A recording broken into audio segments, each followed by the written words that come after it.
Hackleniyor muyum? Bu önlemleri almıyorsanız hackerlara davetiye çıkartıyorsunuz demektir.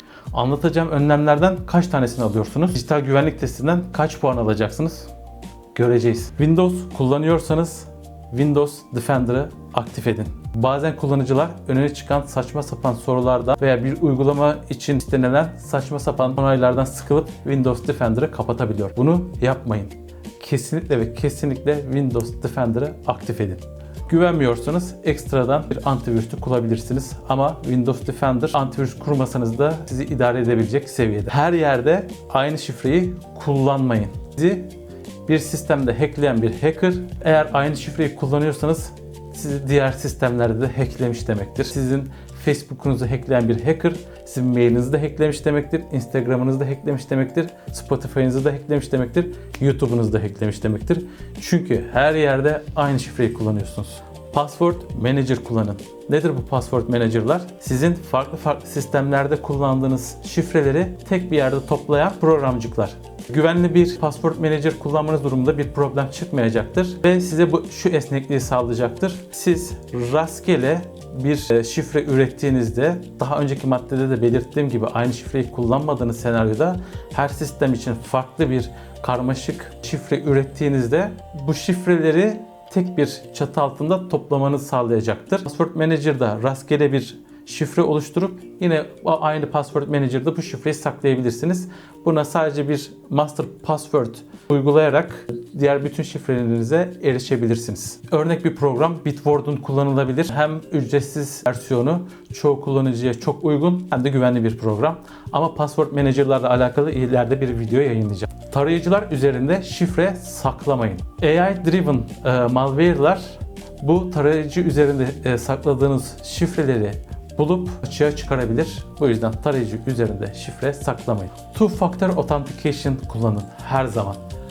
Two-Factor Authentication dediğimiz durum nedir? Sizin kullanıcı adı şifrenizden farklı olarak ekstradan bir faktör doğrulama daha istemesi. Nedir bu ikinci doğrulama faktörü? Biyometrik doğrulama olabilir. Mesela telefonunuz için retina doğrulama, Apple için Face ID, laptoplar için parmak izi doğrulama olabilir. Şifrenizden sonra size ekstradan bir faktör daha doğrulama isteyecektir. Kullanıcı adı şifrenizi girdikten sonra telefonunuza veya mail adresinize ekstradan bir doğrulama şifresi daha gelecek. Uygulama üzerinden bu şifreyi de girmek zorundasınız eğer çift faktör otantikasyon yapıyorsanız. Eve gelen misafirlerinizi kesinlikle kendi ağınıza bağlatmayın. Eve gelen misafirler için eğer modeminiz destekliyorsa ayrı ağı oluşturun. Gelen misafirleriniz bu ağa bağlansınlar. Çünkü sizin aldığınız önlemleri misafirleriniz almamış olabilir. Ve sizin cihazlarınızın bulunduğu ağa bağlatırsanız onların oluşturduğu açıklara siz de maruz kalmış olursunuz. Windows telemetri engelleyin. Windows telemetri ne işe yarıyor? Sizin donanımınızla ilgili bilgileri Windows'a işlemesi için gönderiyor. Ne bilgileri? Ne kadar CPU kullanıyorsunuz? Hangi marka, hangi model disk kullanıyorsunuz? Bunun ne kadarını kullanıyorsunuz?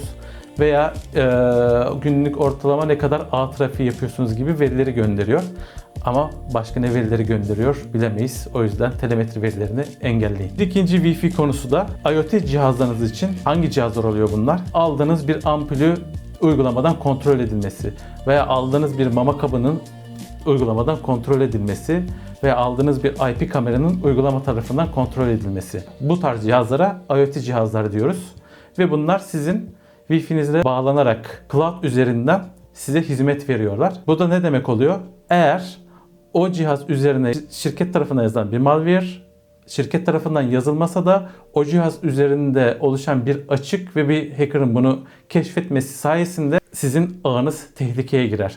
O yüzden normal cihazlarınızı bağladığınız kablosuz ağa IoT cihazlarınızı bağlamayın.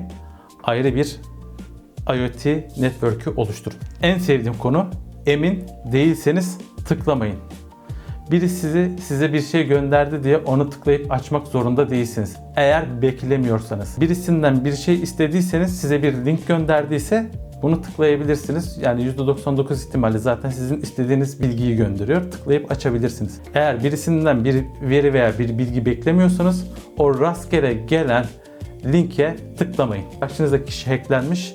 kötü amaçlı yazılım içeren bir link gönderiyor olabilir. Biliyorum hepiniz bir yerlere gidip uzaktan çalışıyorsunuz ve kendi mobil verinizi kullanmak istemiyorsunuz. Ama mümkünse ve yeterince internetiniz varsa kendi mobil verinizi kullanın. Kendi hotspotunuzdan cihazlarınızı bağlayıp buradan işlem yapın. En güvenlisi bu. Ama çok fazla internetiniz yok veya yurt dışına çıktığınız internet paketiniz yok. Mecburen bir kafenin veya bir işletmenin Wi-Fi'sine bağlandınız. Kesinlikle VPN kullanın. VPN'siz başkasının network'ünde işlem yapmayın. Çünkü o işletme hacklenmiş olabilir, network'ü dinleniyor olabilir ve sizin cihazlarınızdan giren çıkan verileri kontrol ediyor olabilir. Evden çıkarken mümkünse Wi-Fi ve Bluetooth'larınızı kapatın. Mümkünse. Bu her zaman mümkün olamayabiliyor.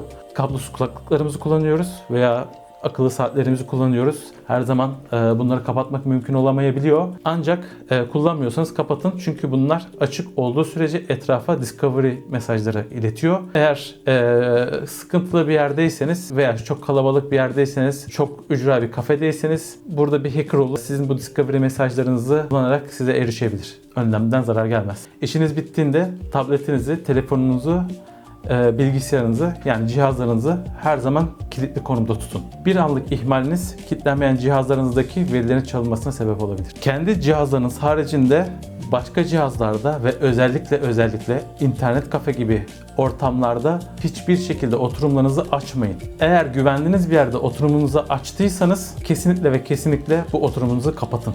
Kapattığınıza da emin olun. Neden başka yerlerde oturum açmayın diyorum? Çünkü sizin aldığınız bu videoyu izledikten sonra sizin aldığınız güvenlik önlemlerini başkalarının da alıp almadığına emin olamazsınız. Son olarak yabancı uyruklu kadınlar veya erkekler sizden hoşlanmıyorlar ve sizin yardımınıza ihtiyacı yoklar. Eğer sizi ararlarsa açmayın, link atarlarsa tıklamayın, para isterlerse vermeyin. Evet, bu güvenlik önlemlerinden kaçını alıyorsunuz? Kaç puan aldınız? Yorumlara yazın, üstünde tartışalım.